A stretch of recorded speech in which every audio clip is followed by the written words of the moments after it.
in today's session, I will try to focus on what men and how we think and how we evaluate ladies in a relational environment.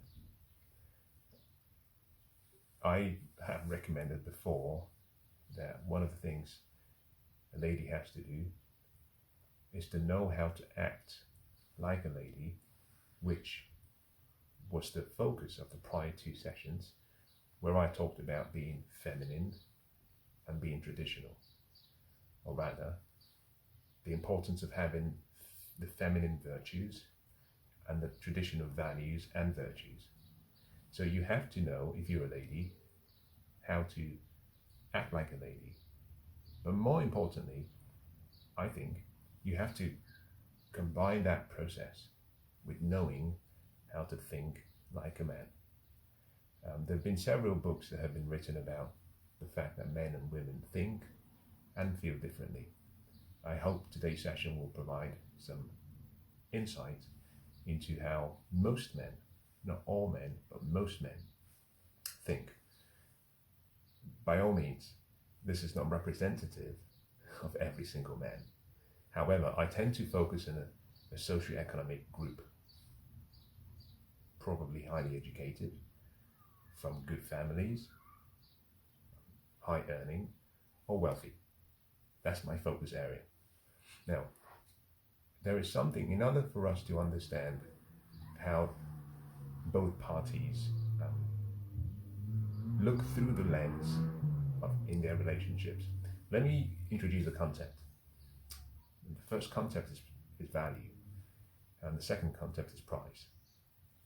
Let's take it away from relationships just for now, and let's use a building. If I was to present you with a building, and you were looking to buy a building, you would like to understand what the building is worth. In other words, you would want to know what is the intrinsic value of the building. Let's assume this was a building you were hoping to use for either personal reasons or a building you would want to buy and rent it out for income. Irrespective of which of the two choices you were making, you would still want to know what the intrinsic value of the building is. And the intrinsic value simply is economic value. How much income will the building generate for you over its entire lifetime? The second concept is price, or the market price. The market price is what the building will be sold for. That is usually based on demand supply, based on comparing that building to other available buildings. Now, in the same way, men and women are judged on these two criteria as well: their value and their price. Let me begin by focusing on the concept of value, because I think that it would set the scene for why there is perhaps a lack of understanding from ladies, from their perspective, as to what men want. Before I begin, let me categorize the journey of a lady's life into stages. Think about this like buildings. Buildings are constructed, they age, and as they age, they deteriorate.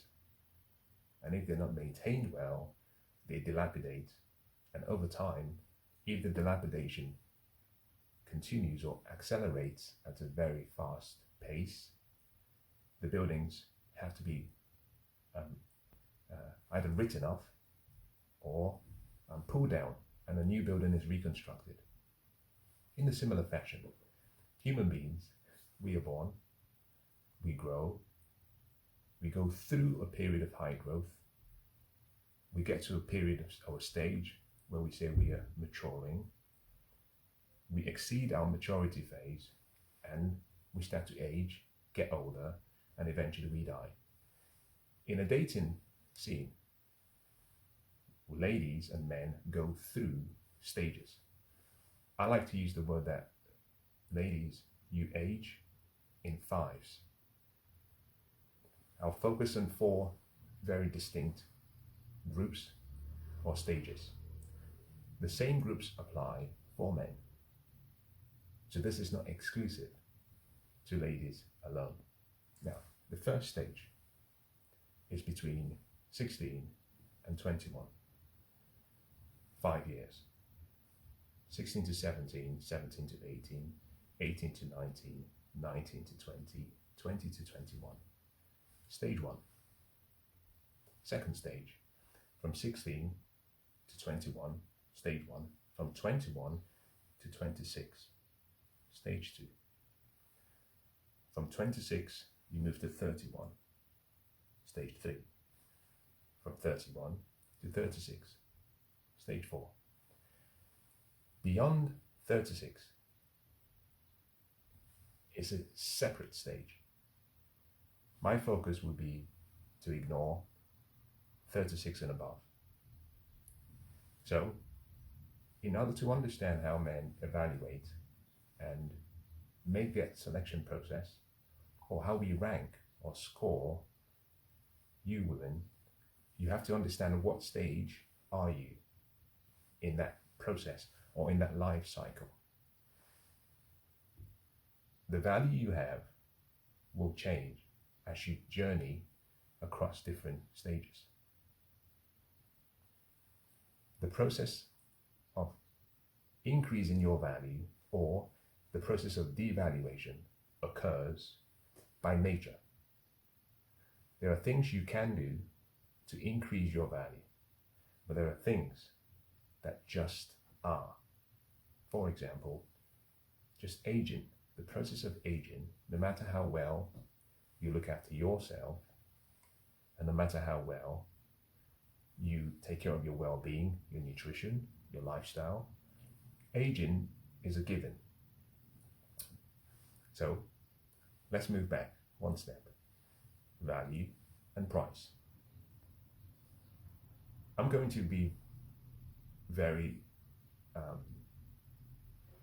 I'll try not to cover too much detail. Perhaps there's a possibility that if there's something not covered, I can focus on that in a different time or in a different context. Let's begin with valuation, or your value. The value of a lady from a man's perspective comes in 3 or 4 parts. I usually say 3 for that socioeconomic group of men I refer to. But for all men, there are 4. Number 1, your intrinsic value. And your intrinsic value is primarily focused on your earning ability. And this will be determined by your education, your qualifications, your professional status, your rank in your professional environment, your wealth or the wealth you have accumulated over time, the wealth of your family, perhaps your social standing in terms of social capital. The purpose of your intrinsic value is primarily to take 3 core aspects of things that are inherent or incidental to who you are, and that is your human capital, your financial capital or resources, and any wealth that has been accumulated on your behalf or by yourself. So we take all of that information and we attach a value to that on a scale. Now, in addition to your intrinsic value, men tend to focus on 2 additional aspects. The first is your intelligence, or the lack thereof. And the second is common sense. As you journey from 18, and as you move, rather from 16, and as you move to the end of the first stage, what you tend to find is that your value starts to increase. And as you move from stage 1 to stage 2 to stage 3 to stage 4, your value increases in proportion to your education, your achievements, your hard work, your competence, and all of the human factors you have accumulated. That is your intrinsic value. To the men in the socio-economic hierarchy that I mentioned, unfortunately, to those men, your earning ability, or the wealth you've created, or your family's wealth, or your intelligence, from a professional point of view, has no value to those men. Now, this seems very, very unfair, because here you are, you've worked hard, you've studied, you've joined a professional organization, or you've created your own business. But I'm saying that that intrinsic value, based on your economic potential or your human capital, to a man in a certain group, it has no value to him, primarily because he is either educated or trained, or has been educated or trained or cultured or raised or conditioned on the belief that his responsibility comes in 6 different P's. He has to be in his purpose, number 1. In other words, he has to set a vision for the family. And so usually your education, your accomplishments, if it is not aligned with his, then it's a distraction to his purpose. 6 P's, his purpose. He has to provide for you. Provision. He has to protect you. Protect you. In other words, give up his life for your life, if needs be. Purpose, provision, protection, promotion, prayer, and be personable for the family. So he does not see your value from an economic point of view as having to be a necessity for the family. He comes to the table on the idea and with the belief that his responsibility is to provide and to protect. So he doesn't count all of your achievements. Now, I know that's unfair, but that's how such men in such groups on the aggregate think. Number 2, the sexual value. I'm going to spend some time addressing this particular topic or this item because it's one of the most misunderstood from a lady's point of view, but something that is very well understood from a man's point of view. What is your sexual value?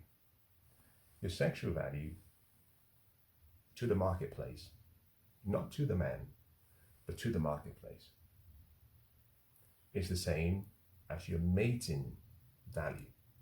Now, at the core, we are animals. I prefer to use the mating value or your mating marketplace value because the same principles apply in the animal kingdom with subtle or some adjustments. So your sexual marketplace value is probably one of the most important of the 4 items, of the 4 value criteria that a man judges you based on. Your sexual marketplace value begins with, number 1, beauty, or the lack thereof. Now, beauty can be measured objectively and subjectively, but irrespective of where you are in the world, certain continents, certain cultures have an objective beauty standard. It could be the color of your skin in terms of the tone, not the color specifically, but more the tone of your skin.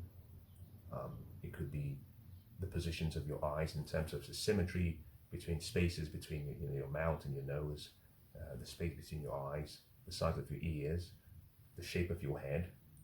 That's beauty. And it goes beyond that to other parts of your body. So beauty is the first. Now beauty, in most people's opinion, for most men recognize that sometimes your beauty is incidental to who you are. You're born beautiful, or you're born not as beautiful as you would want it to be. So we do not associate or assign a high weighting to your physical beauty in terms of your face.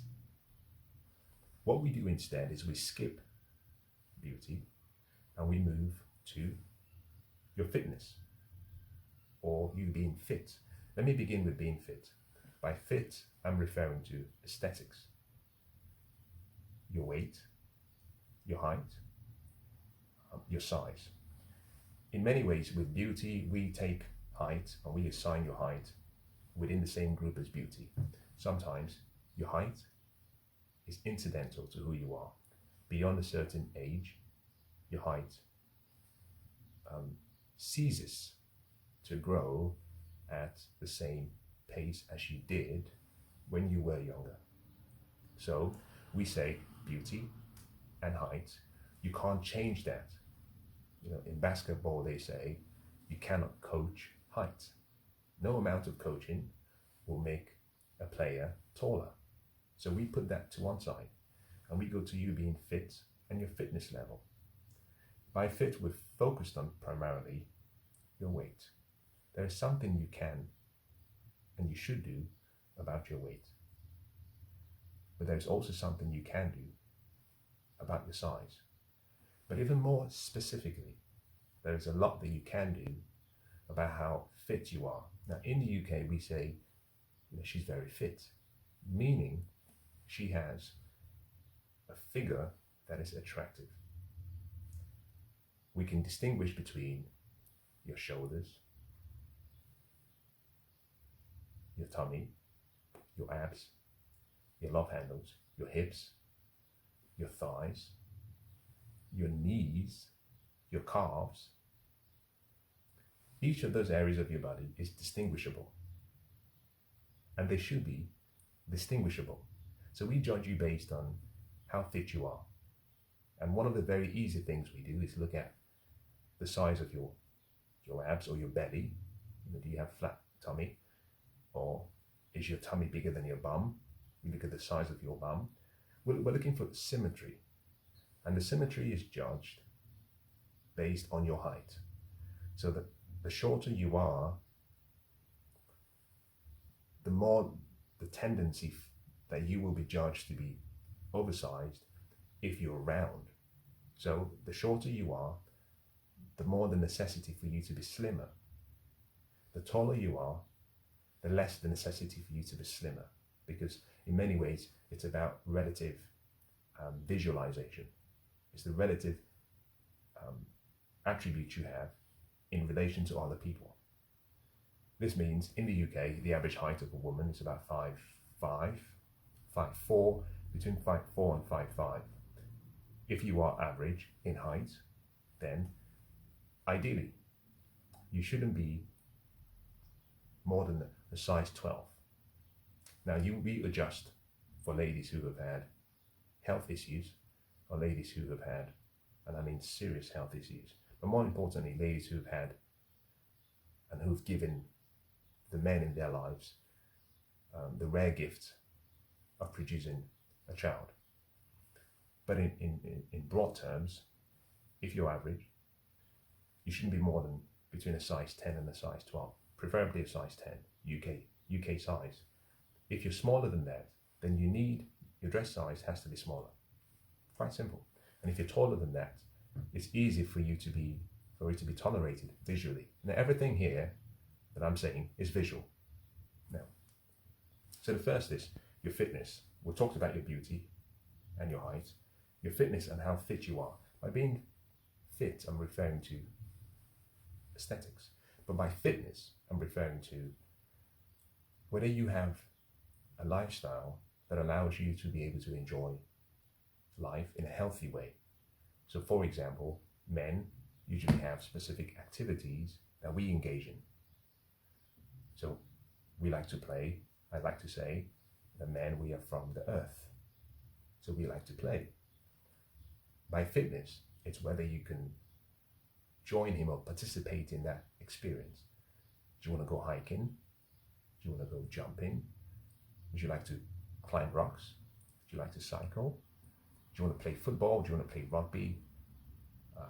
What activities, physical activities, can you engage in without having all the liabilities that most ladies tend to have? For example, doesn't have a nice fitness level, either cardiovascular or otherwise. Their muscular system is such that perhaps it doesn't allow them, or they choose not to. So we judge that very highly. So men will choose ladies who they can play with. Now, play is essential to a man. And if you can play, it's seen to be an advantage. So that's fitness and being fit. As part of your sexual value, we also like to infer or understand your sexual history. Now, most men will not ask, but we infer based on our interaction with you. And by sexual history, what we're looking for is, how active have you been from 16 to when we meet you? How active have you been sexually?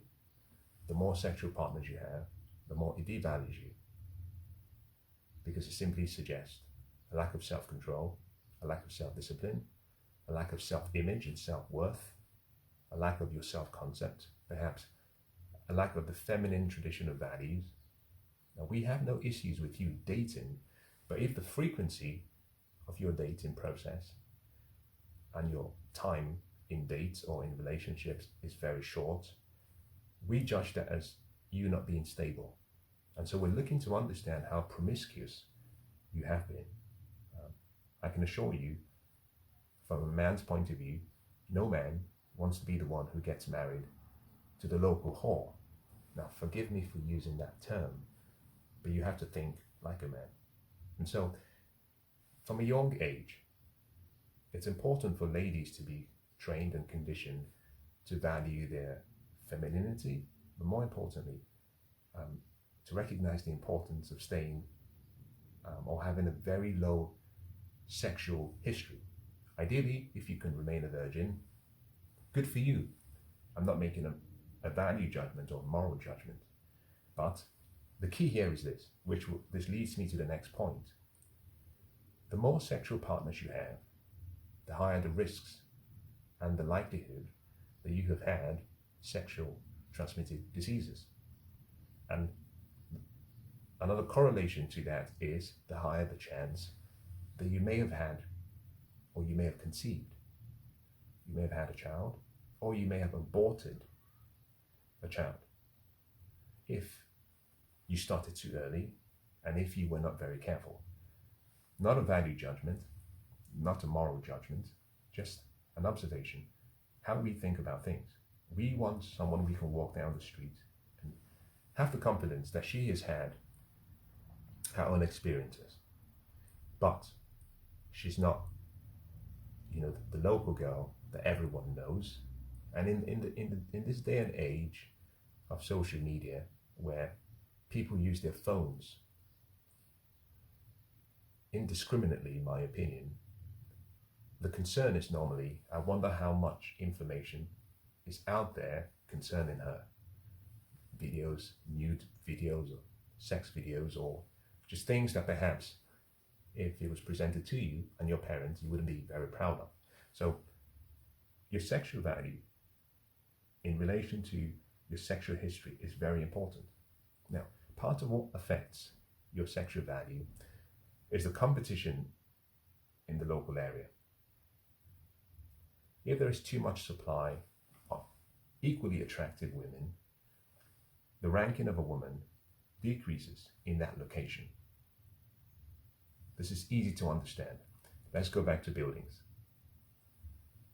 If in a local area you have 100 properties for sale and you only have 10 buyers, the competition and the pendulum swings to the buyer's side because they have so much to choose from. So the prices would have to fall because all of those properties will be competing for the available pounds that the buyers have. The contrary part to this, or the reverse, is if there are 100 buyers and only 10 properties, and if all of those buyers are eager to buy, the properties will bid up in their prices, and so the investors will have to compete amongst themselves to choose the properties, and the price paid will increase. In a similar way, in a similar fashion, in any local area, let's use London, for example, or where you live, whatever borough you live in London.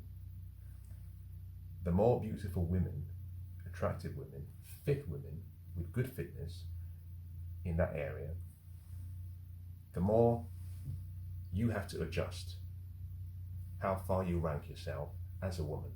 So a woman who perhaps lives in Nottingham, where you have 200,000 women within the age group of, say, 16 to 31 or 35 or 36, if there are 200,000 women in Nottingham, the woman there could be ranked as an 8.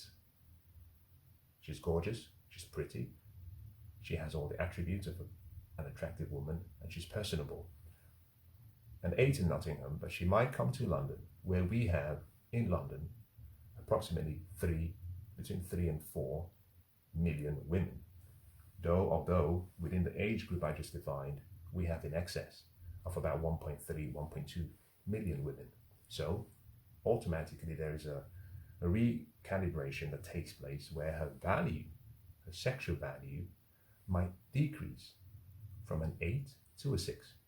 So competition from other women, reduces the value or the perceived value of a woman in a local area. This is just common, basic. This is one of the first things they teach you in economics, demand and supply. If you can understand that, then it's easy to understand how men perceive women. Now, the next, number 3, is your non-sexual value. You have your sexual market value or your mating market value, but you also have a non-sexual market value. And your non-sexual market value comes from all of the parts of you as a person that are not objectively measurable, although mostly they are subjectively measurable. You can still measure them objectively, but they're less fuzzy. You have, number 1, how feminine you are. Now, I covered this in one of the prior sessions, and the list I provided was not exhaustive, and it wasn't exclusive, and it wasn't limited. But the question is, how feminine are you? How traditional are you in your value system, in the virtues you display, in your interactions? Were you raised to be a wife? Were you raised with the traditional values? Or were you raised very differently? So, how feminine are you? How traditional are you? And what values do you display? Because you could be feminine and you could have been trained to be traditional, but be unable or by choice refuse to display any of such attributes and features, though you might have the ability. Some people make that decision by choice. They say, this is not who I am, and therefore they inhibit themselves and they hold back on allowing what I consider to be a gift which they can give. Remember this, a gift that they can give to their loved ones, or a gift they can give to their children should they decide to become mothers. So most people say, I don't agree with the traditional values and virtues a woman is expected to have, and I don't agree with being feminine. My response is always the same. It's like knowing how to speak a second language. Even if you do not want it, give it as a gift to your children, because it might be important for them when they come of age. So learn the language, but don't use it. But it's better to know, have the arsenal and the ammunition, rather than not being able to speak that language. If you've traveled to a country that is a foreign, one of the things you find is if you can't speak the language, it's frustrating, especially if they cannot speak English. Now, as part of your non-sexual value is your attitude and your temperament. Are you personable? Are you easy to get along with? Can you cooperate with a man? Are you agreeable, which should be a natural attribute of a woman? Or are you, by disposition, are you disagreeable? How do you present yourself? Are you personable? Are you aggressive? Or are you reserved? But more importantly, rejudge based on your self-image. The image we believe you have of yourself, which is so easy to detect based on how the lady carries herself. Your self-image, your self-identity, your self-concept, your self-worth. And in part, what we're looking for is whether you have daddy issues. Are you carrying emotional baggages from the past, from your lived experiences, your traumas? Men simply want to look and see which of the ladies would they be happy to, and would they be honored to help them unpack such baggages and rebuild each other, because both parties are broken. We are all broken.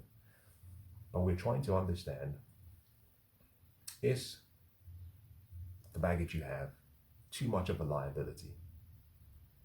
And most importantly, are you willing to let go? Because for some people, they've been sculptured and scarred emotionally and psychologically to the point where their pasts have defined who they are, and they refuse to let go of the past. Now, most men in that socioeconomic category that I mentioned do not want such headaches. They want to grow. They understand the importance of living and loving and learning, but they want to do that with someone who is willing to change. Now, part of the reason this is so important for most men is because you cannot help someone who does not believe that they are in a prison or that they need help. And you can't escape, the person in question cannot escape from a prison if they do not agree that they are in one.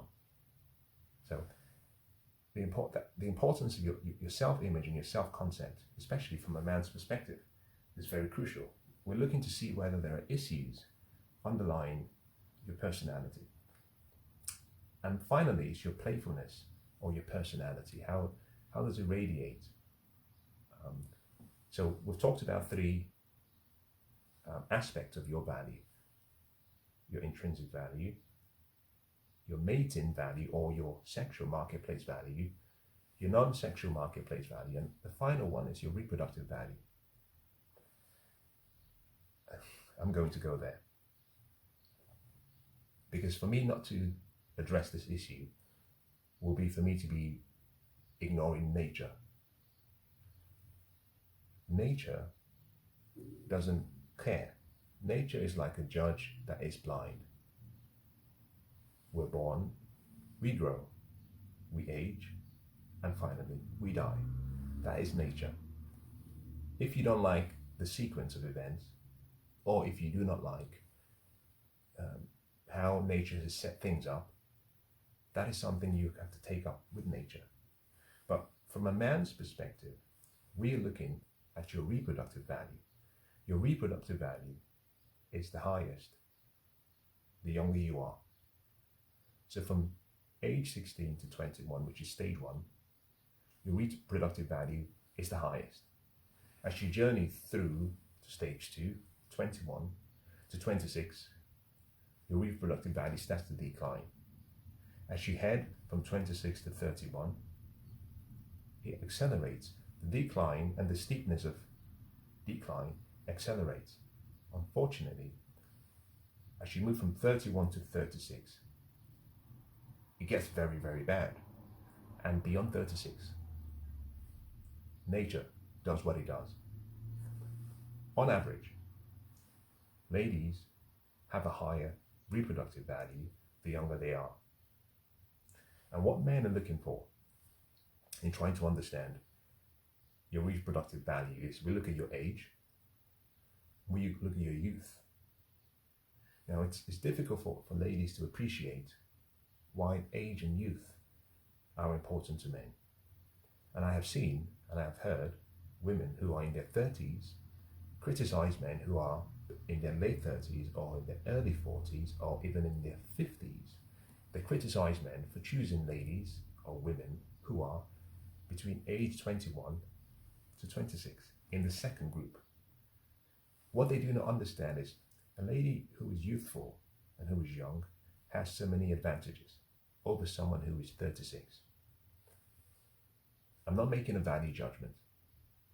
I'm just simply stating from a man's perspective why such groups of women are more desirable based on your age and your youth.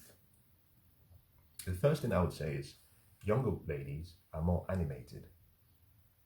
If you just were to spend time with a younger woman or even a younger boy, they're more animated.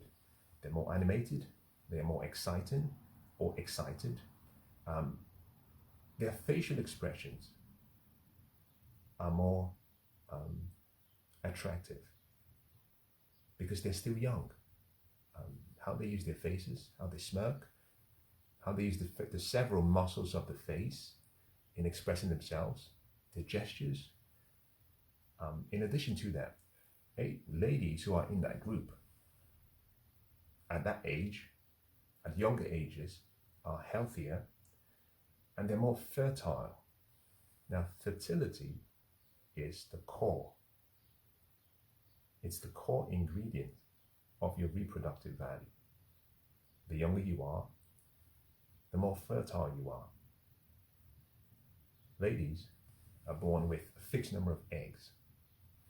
The quality and the quantity of eggs deteriorates, reduces, as you move from 16 and you head towards 36. As a matter of fact, the most productive time for a lady to conceive or to reproduce should be in stage 1 or stage 2, because she has, in stage 1, 16 to 21, she has the most amount of eggs and the healthiest amount of eggs. As she moves through stage 2 to stage 3 to stage 4, the quality and the quantity of eggs decreases. So a lady's fertility, from a man's point of view, especially for men who want to have families or to have a family, is considered to be primacy. Because the older she gets, the more concerned the man becomes. A lady who gets to the 4th stage, 31 to 36, most men who want to have families suddenly start to perceive such women in that group as having very, very low reproductive value. And so it reduces the overall value he assigns to her. So it's important to put your emotions aside. And let's just look at this very logically. This is nature. We're dealing with nature. We can't fight it, but we can work with nature. And the purpose of this conversation is, I guess, in many ways to provide the information needed so that you know how well or how to work with nature. So your fertility, in terms of your reproductive value, is important.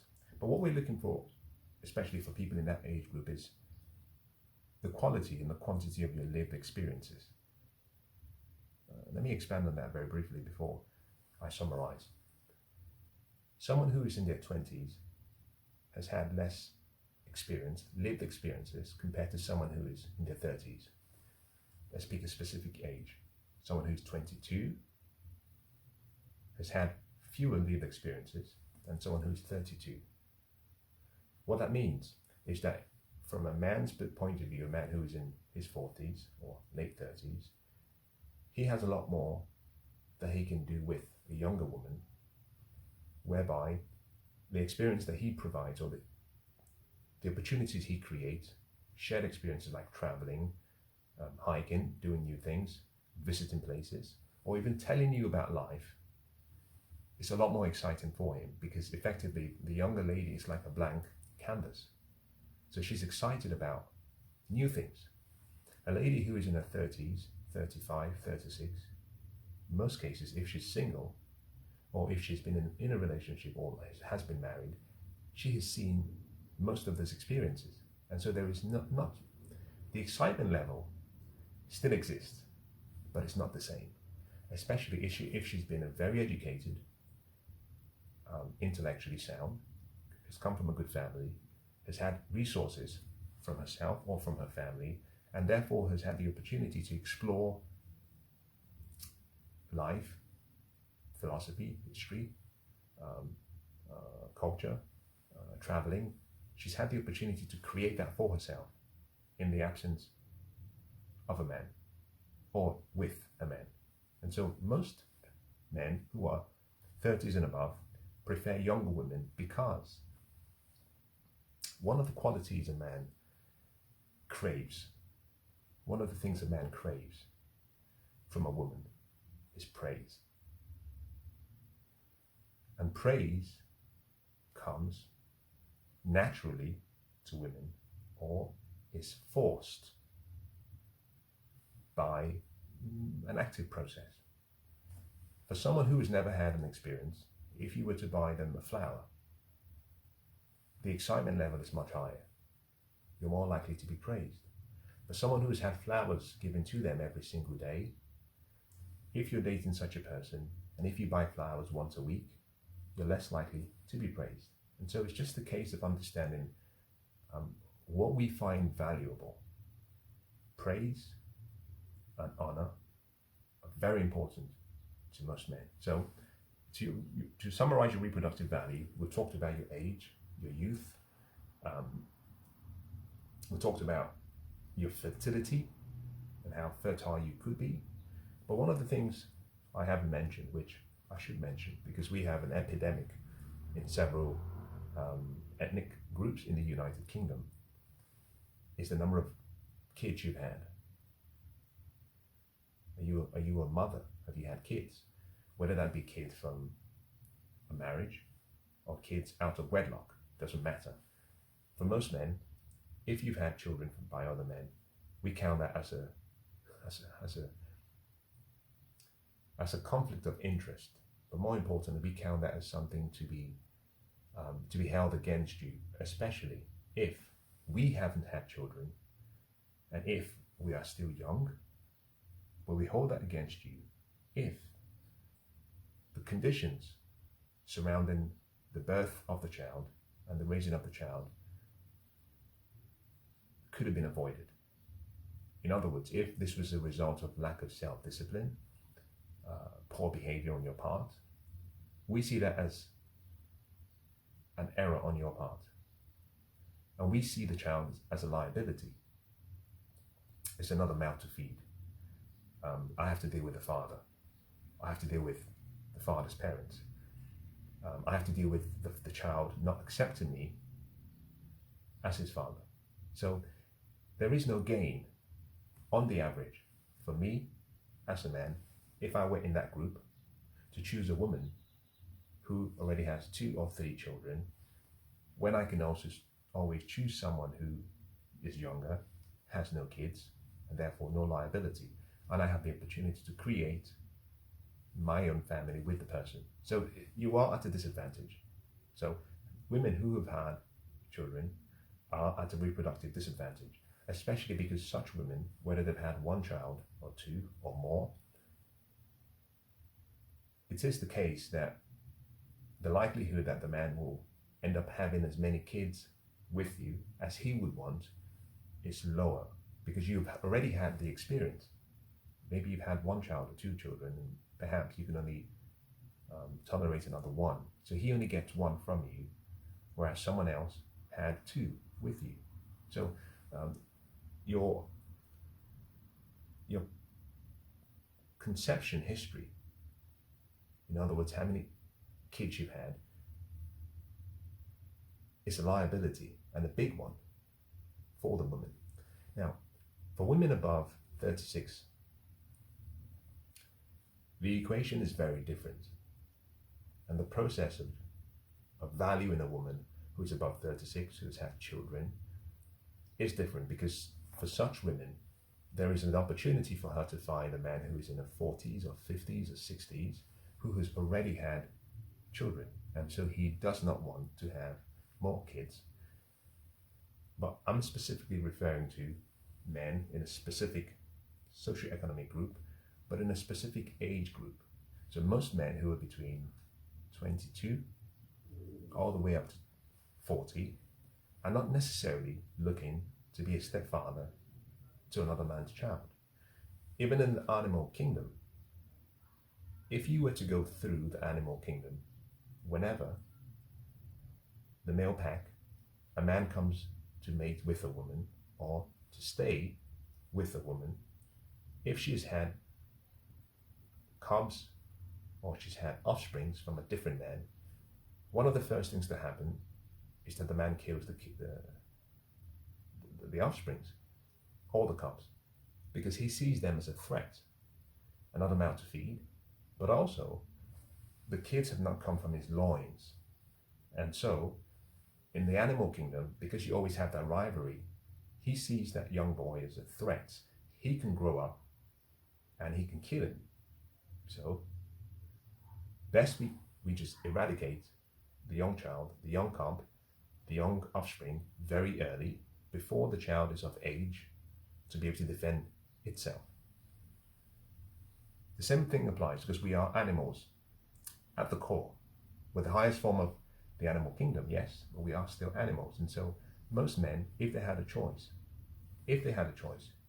would rather have a woman who's had no kids and a woman who they can procreate and have a family together with, rather than be in a relationship where he has to deal with the boy or the girl, discipline issues, his right as a father over the child, whether they submit to him.